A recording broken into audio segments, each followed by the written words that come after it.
नमस्कार दोस्तों, legal paternity में आप सब लोगों का स्वागत है। तो मैं अर्पित कुमार इलाहाबादिया आज आप लोगों को पिछला लेक्चर मैंने पढ़ाया था प्राइवेट डिफेंस के ऊपर। तो आज इसी का लेक्चर मैं आप लोगों के सामने पार्ट 1 लेकर आया हूं। पिछले लेक्चर में मैं आप लोगों को बेसिक चीजों के बारे में बताया था कि प्राइवेट डिफेंस क्या होता है, हम कहाँ पे यूज कर सकते हैं, किस एक्सटेंट तक यूज कर सकते हैं, प्रोपोर्शनल फोर्स का यूज कर सकते हैं।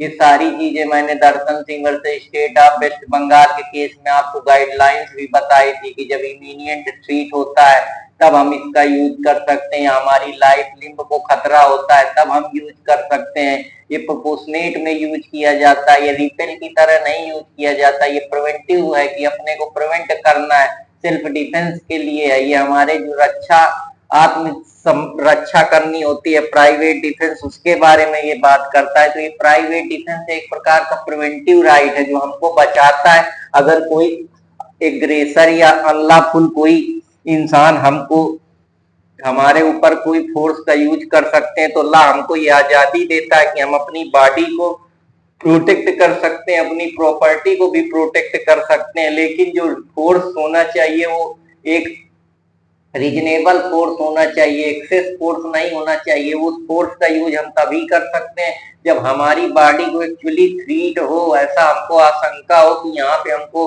कोई थ्रीट कर सकता है या हमारी लाइफ को खतरा है, तो हम उसका यूज कर सकते हैं। जैसा हमारा आर्टिकल 21 भी कहता है कि कोई पर्सन की लाइफ को लिबर्टी को जो प्रोसीजर बनाया गया है अल्लाह के द्वारा, हम उसको वंचित नहीं कर सकते। तो हम यहाँ पे आर्टिकल 21 को आर्टिकल जो हमारा हमने प्राइवेट डिफेंस पढ़ा है उसको आर्टिकल 21 से भी जोड़ सकते हैं। क्यों जोड़ सकते हैं? क्योंकि वो राइट लाइफ की बात करता है। प्रोसीजर जो बनाया गया है, प्रोसीजर हमेशा फेयर और रीजनेबल होना चाहिए। तो हम जो फोर्स यूज करेंगे वो रीजनेबल होना चाहिए, नहीं कि जितना फोर्स की जरूरत है उसके हम एक्सेस फोर्स यूज कर देंगे।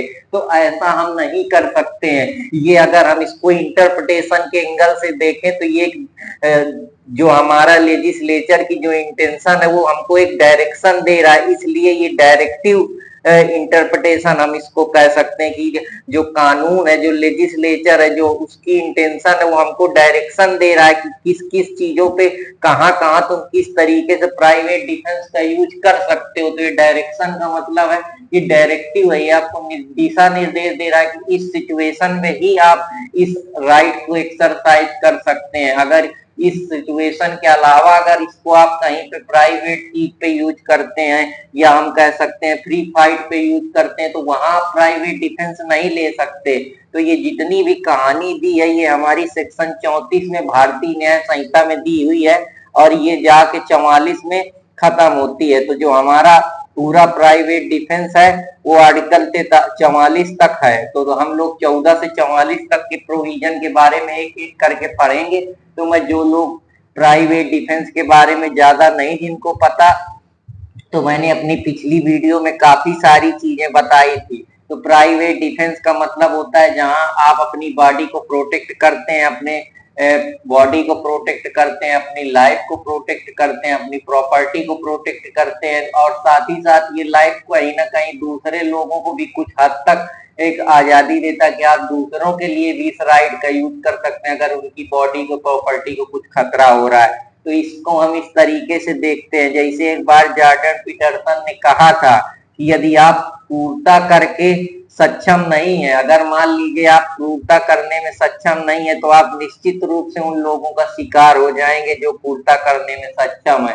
तो इसीलिए कि आप क्रूरता करने में सक्षम नहीं है तो आप इस चीज को क्रूरता की तरह ना ले, लेकिन आपको प्रोटेक्शन के लिए कानून आपको ये अधिकार देता है प्राइवेट डिफेंस की, अगर आपकी बॉडी को या आपकी प्रॉपर्टी को कोई खतरा है या आपको इमीडिएट थ्रेट कास हो रहा है, तो आप उस सिचुएशन में प्राइवेट डिफेंस का यूज कर सकते हैं। इसीलिए जो हमारा सेक्शन 34 है जो बताता है thing done in private defence, तो ये बताता है कौन कौन सी चीजें हैं जो हम प्राइवेट डिफेंस पे कर सकते हैं। तो ये कहता है nothing is an offence which is done in the exercise of right of defence, क्योंकि अगर जो एक आप कर रहे हैं वो ऑफेंस की कैटेगरी में नहीं आएगा, क्योंकि आप अपने बचाव के लिए कर रहे हैं, आप उस एक्ट को अपने प्राइवेट डिफेंस के लिए कर रहे हैं। क्योंकि जो आपकी प्रॉपर्टी है वो बहुत ज्यादा इंपॉर्टेंट है। अगर प्रॉपर्टी के साथ साथ आपकी लाइफ बहुत इंपॉर्टेंट है। अगर उसमें कुछ ऐसा हो जाता है तो आप ही समझिए, अगर आप ही नहीं रहेंगे, आप अपनी बॉडी को नहीं प्रोटेक्ट कर पाएंगे तो फिर कैसे काम चल पाएगा। हर जगह तो कानून जा नहीं पाएगा।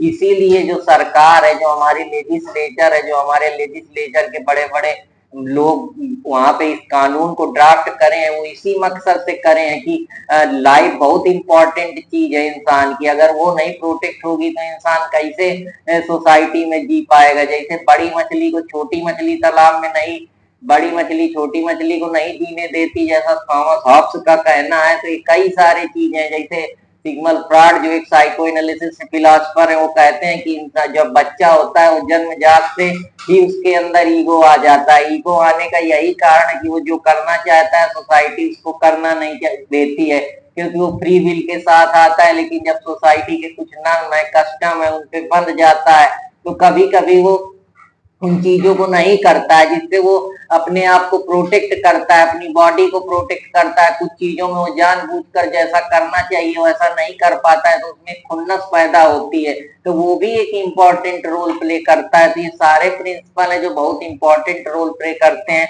प्राइवेट डिफेंस में। और अगर इसमें एक इमोशन थ्योरी भी बड़ा इंपॉर्टेंट रोल प्ले करती है। जो इमोशन थ्योरी है वो ये कहती है कि जो भी चीजें होती हैं, वो जो भी गुस्सा आता है उसकी वजह से हम इस तरीके से चीजों को अपने बॉडी को बचाने के लिए, अपने को उस समय प्रतिशोध की भावना से हम उस चीजों का यूज कर देते हैं। जैसे इमोशन थ्योरी में जो हमारी कैनन बार्ड की थ्योरी है वो कहती है कि जो भी चीजें हैं वो हमारा साइकोलॉजिकल रिस्पॉन्स क्रिएट होता है, या ऐसे इवेंट सिचुएशन बन जाते हैं जो हमारे माइंड को, जो हमारी न्यूरॉनल सेल्स हैं उन पे इस तरीके के जो हमारे केमिकल बॉडी में रिएक्शन होते हैं, या जो हमारे हार्मोन से कुछ इस तरीके के एक हमारे माइंड को एक सिग्नल देते हैं, उसकी वजह से हम इस तरीके के काम करने के लिए हो जाते हैं, जिससे जो हमारे बॉडी में साइकोलॉजिकल एराउजल फील होने लगते हैं, हमको फिजिकल अपीयरेंस दिखने लगता है कि हमारे सांसें बढ़ने लगती हैं, हम फूलने लगते हैं, हमको हमारे शरीर पूरा लाल हो जाता है, हम क्रोध प्रतिशोध की भावना पे आ सकते हैं। उस समय हम दो ही चीज करते हैं, या तो हम उस काम को कर देते हैं, या तो हम उस काम को, अगर हम ज्यादा मजबूत होते हैं, ज्यादा हमारा स्टिमुलाई तेज होता है ट्रिगर पॉइंट, तो हम कभी कभी मार भी देते हैं। तो इसमें हमारा दोष नहीं है, इसमें साइकोलॉजी का दोष है। तो दोस्तों, आप लोगों को मैं डिफरेंट डिफरेंट एंगल से बताने का प्रयास कर रहा हूँ। आशा करता हूँ कि आप लोगों की सारी चीजें समझ में आएंगी। बाकी अगर प्रोविजन पढ़ना है तो उसके लिए तो बहुत सारी चीजें हैं, पर मैं आप लोगों को उसके पीछे का लॉजिक भी बता रहा हूँ। तो आशा चाहता हूँ कि आप लोग चैनल को लाइक सब्सक्राइब करेंगे और पसंद करेंगे। तो ये जितना भी हमारा प्राइवेट डिफेंस का अधिकार है, ये हमको एक तरीके से प्रोटेक्ट करता है ताकि जो भी हार्म क्रिएट हुई है वो ना क्रिएट हो सके। ये हमको एक राइट देता है कि हम अपनी बॉडी और अपनी प्रॉपर्टी को प्रोटेक्ट कर सके। जो हमारा डॉक्ट्राइन ऑफ रिट्रीट का प्रिंसिपल है, रिट्रीट का मतलब होता है कि आप दोबारा से उसको वैसे ट्रीट करें, लेकिन इसका ये मतलब नहीं है कि आप उस एक्सरसाइज को गलत तरीके से या एग्रेशन के साथ यूज करें। उसको आपको ये राइट डिफेंड करने के लिए, अपनी बॉडी को बचाव करने के मिला है। ये तब मिला है जब कोई वहां पे नहीं है, कोई पब्लिक अथॉरिटी नहीं मौजूद है, या किसी प्रकार की आपको कहीं से हेल्प नहीं मिल रही, तो आप अपनी बॉडी के बचाव के लिए क्या करेंगे? अपनी बॉडी के बचाव के लिए आप अपना सेल्फ डिफेंस लेंगे। अब मान लीजिए कोई आदमी जानबूझ के आपको काश थ्रेट पहुंचाना चाहता है, तो उस सिचुएशन में जब वहां कोई नहीं तो आप अपनी प्रॉपर्टी, अपनी बॉडी को तो बचाएंगे ना। तो ये जो केस है, ये Jaidev versus state of Punjab के केस में ये कहा गया था। तो आशा करता हूं कि आप लोगों को ये भी पसंद आया होगा। अब कहाँ अगर हम फ्री फाइट करते हैं किसी के साथ, जहां दो पार्टी आपस में डंडा या आर्म लेके आ जाती है अपनी अपनी शक्ति दिखाने, जैसे आजकल वो गाना चला है ना, दबदबा है दबदबा रहेगा, तो लोग आजकल वो भौकाल जमाते हैं दुनिया के कि हम पावरफुल है, हम पावरफुल है। तो अपना स्ट्रेंथ दिखाने के लिए लोग फोर्स का यूज करते हैं और दोनों तरफ से इंजरी कास होने लगती है तो लड़ने लगते हैं। तो इस सिचुएशन में आप राइट टू प्राइवेट डिफेंस का यूज नहीं करेंगे, क्योंकि यहाँ राइट प्राइवेट डिफेंस आपको इस वजह से नहीं मिलेगा क्योंकि आप फ्री फाइट कर रहे हैं। आपको फ्री फाइट करने के लिए थोड़े दिया गया है, ये आपकी प्रोटेक्शन के लिए दिया गया है। जब कहीं से आपको कोई थ्रेट कास हो रही है, इमीडिएट डेंजर हो रहा है, तब हम प्राइवेट डिफेंस का यूज करते हैं। ये भौकाल झाड़ने के लिए, किसी को मारने के लिए, अपना बाहुबल शो करने के लिए नहीं दिया गया है। तो आशा करता हूं कि आप लोगों को ये भी समझ में आया होगा। ये एक इनहेरेंट राइट है, ये ऐसा राइट है जो हमसे कोई नहीं छीन सकता है। इसके पीछे का मैंने प्रिंसिपल आपको बताया कि जिंदगी से बढ़कर कुछ नहीं है, कि वही है कि क्या जुर्म है पता ही नहीं, जिंदगी से बढ़ के कोई सजा ही नहीं। जो बहुत ही जो इस उस बड़े फिलासफर है, उन्होंने इसके बारे में बहुत सारी बातें की है। तो ये इनहेरेंट राइट जो हम कह सकते हैं थॉमस हॉब्स के उससे देखें कि ये इसीलिए दिया गया है ताकि आप अपनी बॉडी को प्रोटेक्ट कर सके। ये इनहेरेंट राइट है, अगर ये नहीं मिलेगा तो इंसान की भी कोई वैल्यू ही नहीं बचेगी। सेल्फ रिस्पेक्ट बहुत जरूरी है, इसीलिए लोग आत्मसम्मान की बात करते हैं, आत्मरक्षा की बात करते हैं। क्यों करते हैं? वो इसीलिए करते हैं कि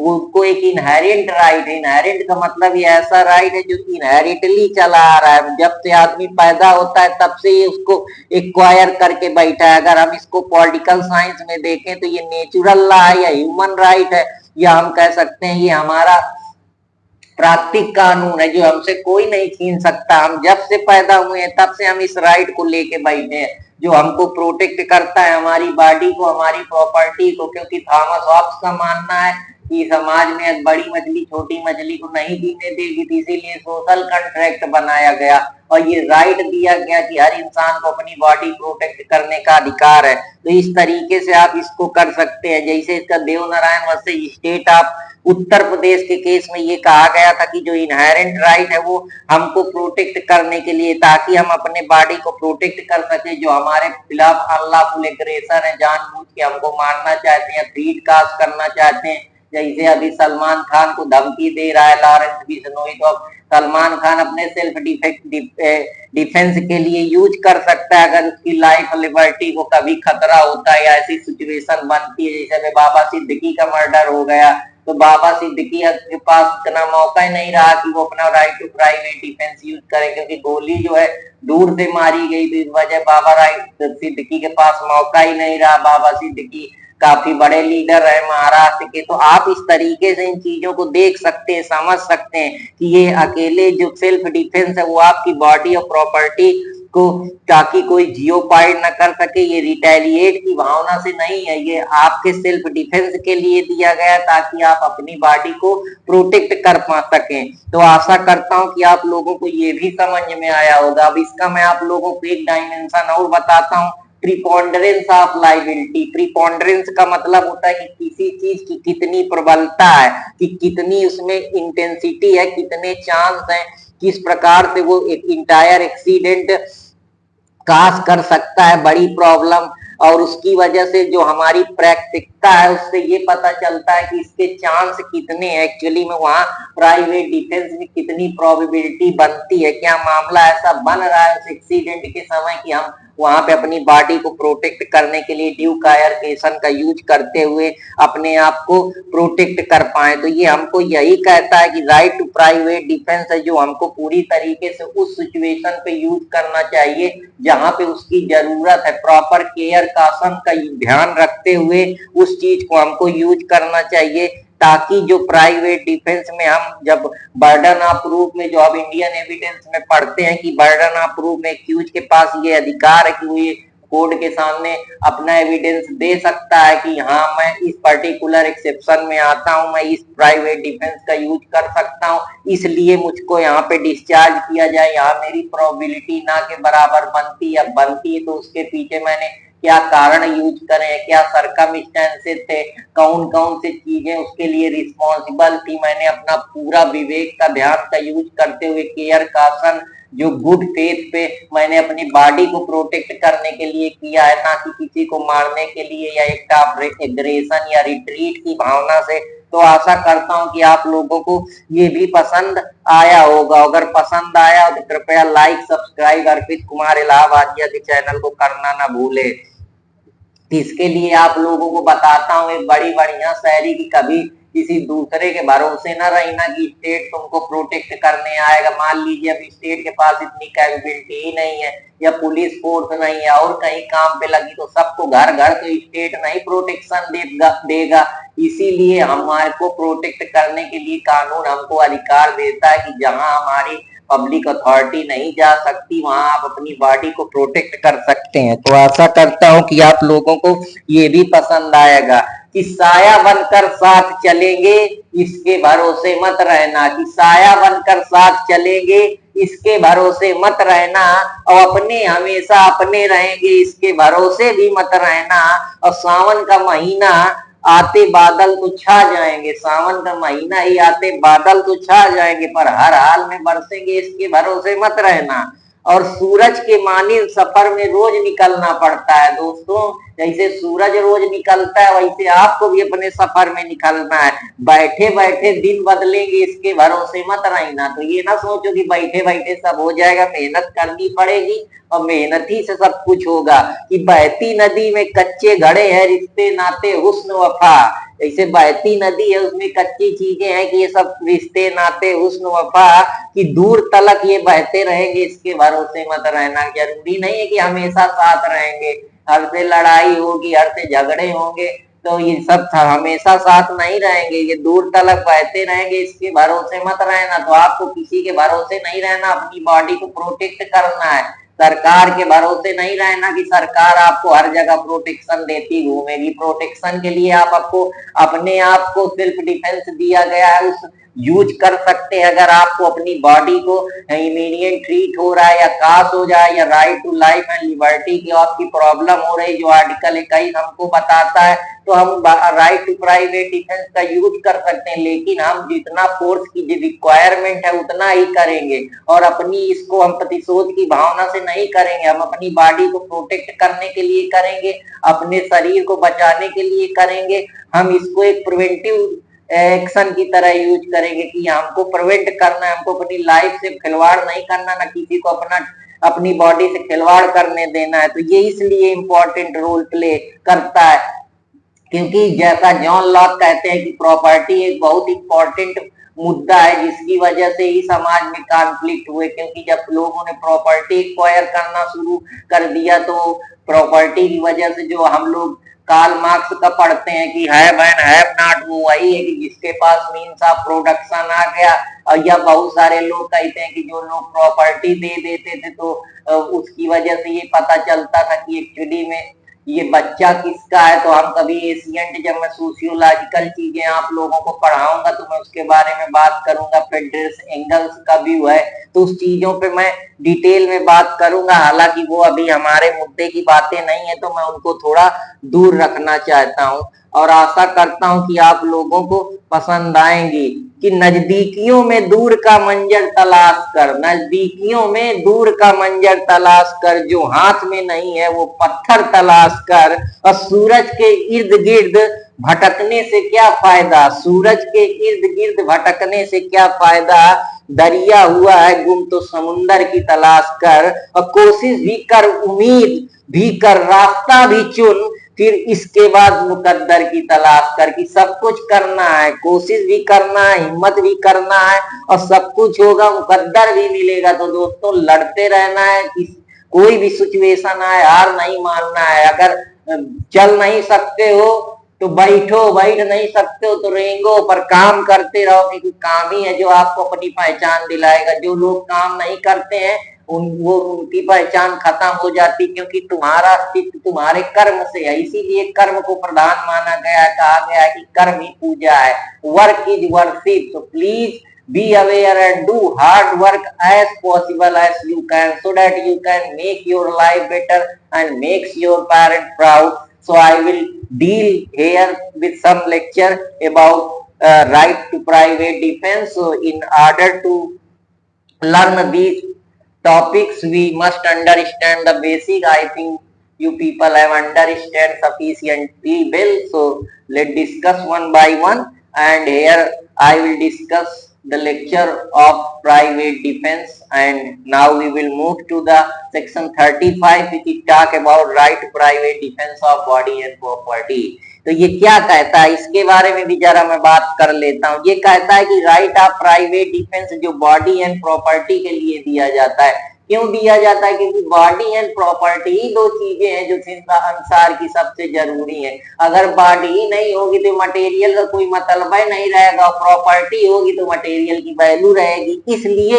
ये सेक्शन इतना इंपॉर्टेंट रोल प्ले करता है, क्योंकि भाई इंसान की वैल्यू किस चीज से? उसकी बॉडी से, उसकी प्रॉपर्टी से, इसीलिए उसको प्रोटेक्शन मिला हुआ है। अगर ये चीज नहीं रहे तो ये प्रोटेक्शन की जरूरत क्या? कोई किसी को मारेगा नहीं, आदमी जलता है क्योंकि वो बड़ा है, इसी वजह से, या उसके पास प्रॉपर्टी है, या उसका सम्मत चल रहा है, दूसरा वो नहीं कर पा रहा, इसी चीज की तो लड़ाई है। इसी के उद्देश्य से तो ये प्राइवेट डिफेंस बनाया गया है, जो हमारे लेजिस्लेचर की इंटेंट है, जो उन्होंने डायरेक्शन लगा के दिए हैं कि अगर रिस्ट्रिक्शन सेक्शन 37 में दिए हुए हैं तो हम प्राइवेट डिफेंस का यूज कहे नहीं कर सकते, क्योंकि लॉ का ऐसा मानना है कि आप कानून को अपने हाथ में नहीं ले सकते हैं। अगर वहां पे समय है या ऐसे सरकमस्टेंसेस बन रहे हैं, कोई ऑफिसर पब्लिक अथॉरिटी में आपके लिए गुड फेथ में काम कर रहा है, या कोई पब्लिक अथॉरिटी है उसकी आप हेल्प ले सकते हैं, तो आप अपनी जिंदगी को काहे डेंजर में डालेंगे? जब स्टेट प्रोटेक्शन नहीं प्रोवाइड कर पाएगा तभी तो रिस्ट्रिक्शन,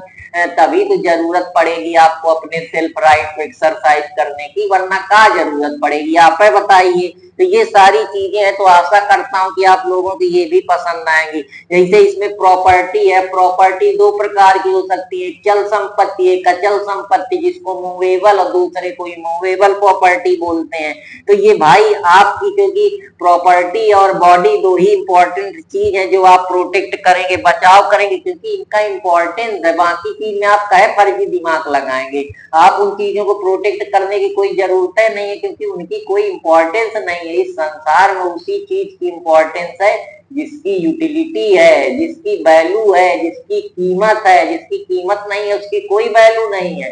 तो इसीलिए जो हमारे इंटेंशन लेजिस्लेचर का है वो इस तरफ जाता है। तो मैं not only here, I will not deal only in the topic of BNS भारतीय न्याय संहिता, I will deal in the multiple aspects of these topics so that you can understand it properly.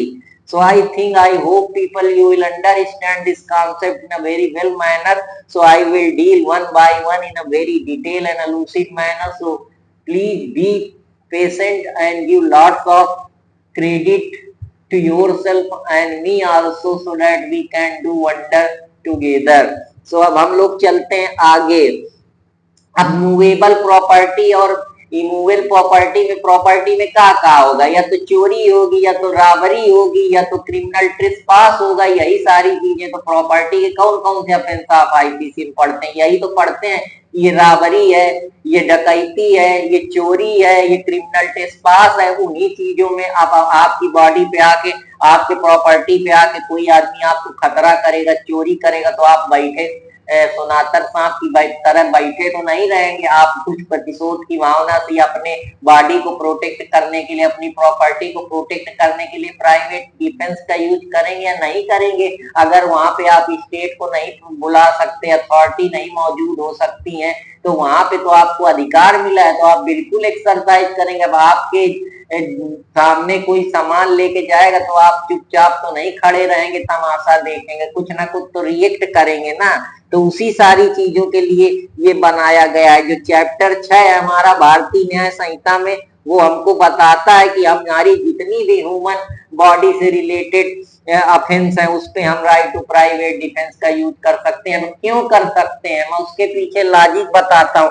भाई जितनी भी ह्यूमन बॉडी है, क्योंकि body ही सबसे important है, अगर बॉडी को ही आप नहीं प्रोटेक्ट कर पाएंगे तो आप तो मर जाएंगे। इसीलिए हम कोई सा भी हो, चाहे रेप हो, चाहे क्रिमिनल किडनैपिंग की बात हो, चाहे कोई लस्ट की बात हो, जो हम 100 में पहले पढ़ते थे प्राइवेट डिफेंस में, क्या सारी चीजें थी, वो यही सारी चीजें थी। तो आशा करता हूं कि आप लोगों को ये भी पसंद आएगा, और अगर पसंद आए तो कृपया लाइक सब्सक्राइब करते रहे अर्पित कुमार इलाहाबादिया को। तो मैं चलता हूं सेक्शन 36 की तरफ। सेक्शन 36 ये कहता है कि right to private defence again person of unsound mind. मान लो आप लोग कहीं जा रहे हैं, अब रास्ते में कोई आ गया बेकार से कार का आदमी जो पागल है, जिसको कुछ पता नहीं है, लुनाटिक है, उसको कुछ ऊद नहीं है, आके आपको जबरदस्ती कुछ लिए है, मारने लगा, तो अब आप वहां क्या करेंगे? अब अपने बचाव के लिए तो आप अपना कुछ डिफेंस लेंगे, क्योंकि वो आदमी जो कर रहा है उसको कानून छूट दे देगा। कानून इस वजह, क्योंकि ऐसा माना जाता है कि जो एक्ट आपके मेंटल माइंड से नहीं किए जाते हैं, अब जो आदमी अपने जो कर रहा है उसको पता है नहीं कि क्या सही है क्या गलत है, वो प्रॉपर रेशनल जजमेंट है नहीं फॉर्म कर पा रहा, तो अब उसको थोड़े कानून सजा दे देगा। लेकिन कानून हमको साथ ही हमारी बॉडी को प्रोटेक्ट करने के लिए हमको प्रावधान देता है कि अगर कोई आदमी आपको इस तरीके से जो अनसाउंड माइंड का है या कोई ऐसा इंटॉक्सिकेशन के जरिए आप पे हमला करता है, तो आप अपनी बॉडी को, आप अपनी प्रॉपर्टी को प्रोटेक्ट कर सकते हैं। तो ये राइट उसी से बात करता है कि वो सर्टेन अफेंस नहीं होगा अगर उस आदमी के पास अंडरस्टैंडिंग नहीं है, प्रॉपर मैच्योरिटी नहीं है, या अनसाउंड माइंड है, या इंटॉक्सिकेशन है। उसी सारी चीजें साथ ही साथ ये हर इंसान को ये भी राइट देता है कि वो उसके अगेंस्ट, किसके अगेंस्ट, जो लोग अनसाउंड है, इंटॉक्सिकेशन में है। अब इंटॉक्सिकेशन का मतलब है कि वो शराब इतनी ज्यादा पिए कि उसको मेंटल माइंड का उसका होश है नहीं है कि वो क्या कर रहा है, या वायलेंटली किसी ने पिला दिया है, उसको पता ही नहीं है, वो रेशनल जजमेंट ही नहीं फॉर्म कर पा रहा, उसका जो कॉन्शियस माइंड है या जो कॉग्निटिव फैकल्टी है माइंड की, या ब्रेन एनाटॉमी है, या हमारी न्यूरोलॉजिकल सेल्स है, वो प्रॉपर तरीके से वर्क नहीं कर पा रही हैं। तो वो सारी चीजें की वजह से विकार उत्पन्न हो रहा है। तो यहाँ पे हमको प्रोटेक्शन भी कानून देता है कि ऐसे लोगों के खिलाफ हम प्राइवेट डिफेंस का यूज कर सकते हैं।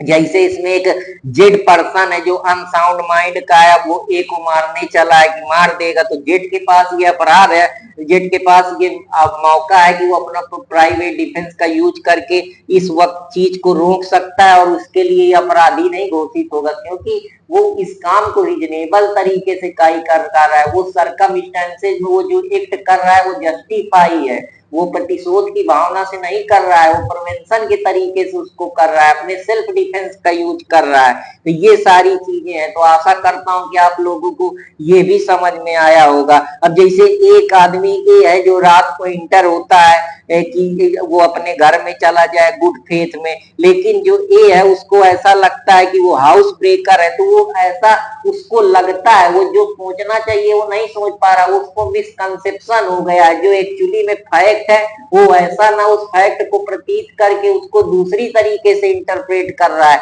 या वो जो चीज समझना चाहिए उसको प्रॉपर तरीके से समझ नहीं पा रहा है, उसका अलग मीनिंग बना रहा है। तो इस सर्कमस्टेंसेज में जो वो एक मिसकंसेप्शन के कारण हो रहा है, इसलिए हम उसको अपराध की श्रेणी में नहीं डालेंगे। तो आशा करता हूं कि आप लोगों को ये भी समझ में आया होगा। जो हम लोग इनफेंसी सेक्शन 20 में पढ़ते हैं, सेक्शन 21 में इंसैनिटी के बारे में पढ़ते हैं, सेक्शन 22 में इंटॉक्सिकेशन के बारे में पढ़ते हैं, मिसकंसेप्शन सेक्शन 14-17 में पढ़ते हैं। तो ये सारी चीजें हैं जो एक्सक्यूज करता है, ला बचाता है, क्योंकि ये हमारे फ्री विल की वजह से नहीं हुई है। जो भी हम काम कर रहे हैं हमको पता ही नहीं कि हम क्या कर रहे हैं, क्योंकि हमारा माइंड प्रॉपर तरीके से, रेशनल माइंड और रीजनिंग प्रॉपर तरीके से नहीं बना पा रहा है। उस जो भी एक्ट कर रहे हैं उसके पीछे हमको जो हमारा माइंड और जो हमारा आउटर वर्ल्ड है उसमें हम प्रॉपर कनेक्शन नहीं बना पा रहे हैं, जैसा जेम्स वन कहते हैं अपनी साइकोलॉजिकल की एनालिसिस में। तो मैं आशा करता हूं कि आप लोगों को ये भी पसंद आएगा। अगर पसंद आए तो कृपया लाइक सब्सक्राइब करते रहें अर्पित कुमार इलाहाबादिया को। तो मैंने आप लोगों को जैसा बता दिया कि एक प्रिवेंशन थ्योरी पे बेस्ड है, ये प्राइवेट डिफेंस की बात करता है, जहां ये किसी को प्रिवेंट करता है, अपने को आदमी प्रिवेंट करता है हार्म से। या डॉक्ट्राइन ऑफ रिट्रीट का मतलब होता है, डॉक्ट्राइन ऑफ रिट्रीट वो होती है जहां आदमी अपने ग्राउंड पे खड़ा रहता है और अपने को डिफेंड करता है, बचाता है, क्योंकि उसके पास उस समय ऑफिशियल हेल्प नहीं ले सकता है, तो वो वहां अपनी बॉडी को प्रोटेक्ट करने के लिए प्रिवेंशन का यूज करता है। जैसे जयदेव वर्सेज स्टेट के केस में कहा गया था कि अगर आप फ्री फाइट करके अपने पावर का यूज करेंगे तो उस केस में आप को डिफेंस नहीं मिलेगा। इनहेरेंट राइट है, देवनारायण वर्सेज यूपी में आप लोगों को बता चुका हूँ। Right to private defence body और प्रॉपर्टी को कर सकते हैं, लेकिन जो रिस्ट्रिक्शन है मैंने आपको उसके पीछे की कहानी बताई, ओन बॉडी के बारे में बताया, बॉडी ऑफ अदर पे भी एक्सटेंड कर सकता है, या ह्यूमन बॉडी का कोई भी ऑफेंस है वहां भी ये बन सकता है।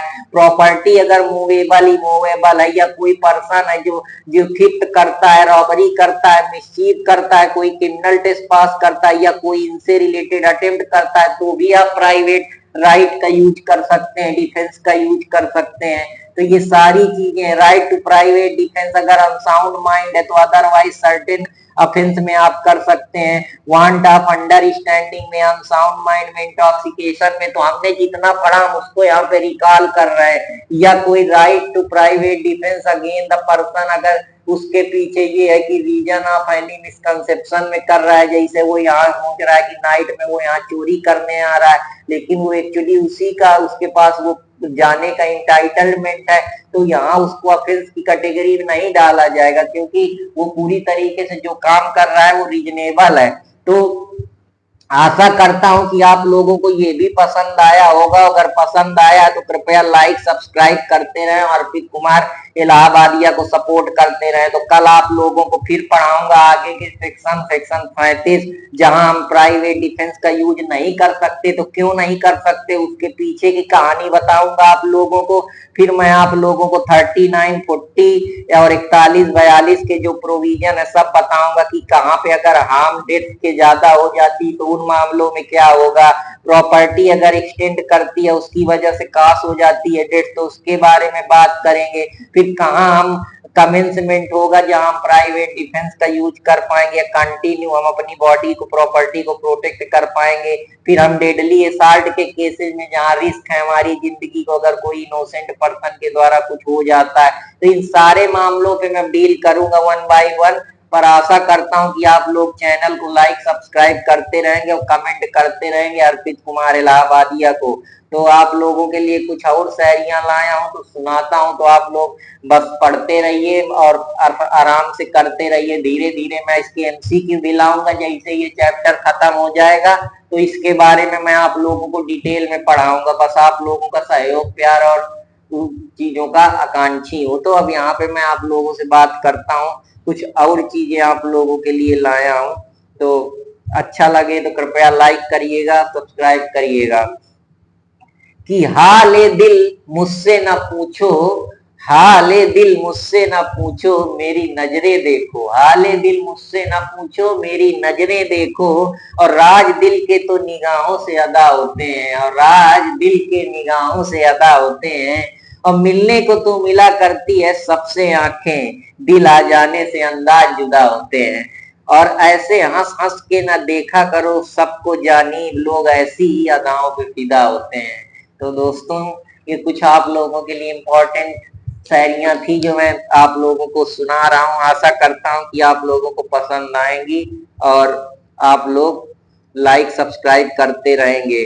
कि किसी ने क्या खूब कहा है, न्यूटन ने कहा है कि हम जो जानते हैं वो बूंद के बराबर है और जो हम नहीं जानते वो महासागर के समान है। तो हमेशा आपको कितना भी कुछ भी पता हो, हमेशा आप डाउन टू अर्थ रहिए, समझिए कि मैं कुछ नहीं जानता हूँ, क्योंकि संसार में बहुत सारी ऐसी चीजें जो आप कभी नहीं जान पाएंगे। तो बहुत जानना नहीं है, बस प्रेम से साथ सबको हंस मिल के चीजों बताना है, जो जानते हैं उसको बांटना है। जिंदगी यही है कि कर भला तो हो भला, वही आपको आगे ले जाएगा। आप किसी के साथ द्वेष करके या ईर्ष्या करके कि मैं बहुत बड़ा हूँ, मुझको बहुत आता है, ये सब निगेटिव थॉट्स आपको अपने माइंड में नहीं लाने हैं। एक बार मैथिली शरण गुप्ता ने कहा था कि अवसर तेरे लिए खड़ा है, अवसर तेरे लिए खड़ा है, फिर भी तू चुपचाप पड़ा है, और तेरा कर्म क्षेत्र बड़ा है। तो दोस्तों आपका कर्म क्षेत्र बड़ा है, आपको बड़ा काम करना है, तो आपको चुपचाप नहीं पड़े रहना है, लगे रहना है, क्योंकि डर के आगे ही जीत है। जब आप करेंगे, मेहनत करेंगे, दिन बदलेंगे, आप अपने ऊपर विश्वास रखिए, वो दिन भी आएगा जब आप अपने जहां जाना चाहते हैं वहां जा पाएंगे। तो बस वही है कि सबके पास कोई ना कोई दर्द है। तो इसी पे आपको एक शायरी सुनाता हूं कि उसके दिल पर भी कड़ी इश्क में गुजरी होगी, उसके दिल में भी कड़ी इश्क में गुजरी होगी, नाम जिसने मोहब्बत का सजा रखा है, और पी जाए आम की तलखी को भी हंसकर इलाहाबादिया, गम में सहने का कुदरत का भी अपना मजा रखा है। हो सकता है कि आप में दूसरों से कम हुनर हो, लेकिन हार न मानने का ही हुनर आपको दूसरों से अलग कर रखा है। तो आशा करता हूं कि आप लोगों को पसंद आएगा, और पसंद आए तो कृपया लाइक सब्सक्राइब करते रहे। तो 2 लेक्चर में मैं आप लोगों को ये पढ़ा दूंगा, इसके बाद फिर हम लोग हिस्ट्री का लेक्चर पढ़ेंगे, और मैं आप लोगों को जैसा अभी लीडिंग केस लॉ पढ़ा रहा हूँ तो उस पर फिर मैं लेक्चर लाऊंगा। मेरे दूसरे चैनल अर्पित इंस्पायरिंग वर्ड को लाइक सब्सक्राइब करते रहे, और जनरल अवेयरनेस फ्रेटर्निटी पे आप लोग जाकर विजिट करें, जहाँ पे मैं जीएस जीके से रिलेटेड चीजें पढ़ाता हूँ। तो कृपया आशा करता हूँ कि आप लोग लाइक करेंगे, सब्सक्राइब करेंगे, कमेंट करेंगे, और अपने छोटे भाई अर्पित कुमार इलाहाबादिया को लाइक सब्सक्राइब करते रहेंगे, अपना प्यार और आशीर्वाद देते रहेंगे। इन्हीं सारी उम्मीद और विश्वास के साथ आपके सहयोग और प्यार का आकांक्षी आप सबका अर्पित कुमार इलाहाबादिया। धन्यवाद। जय हिंद, जय भारत दोस्तों।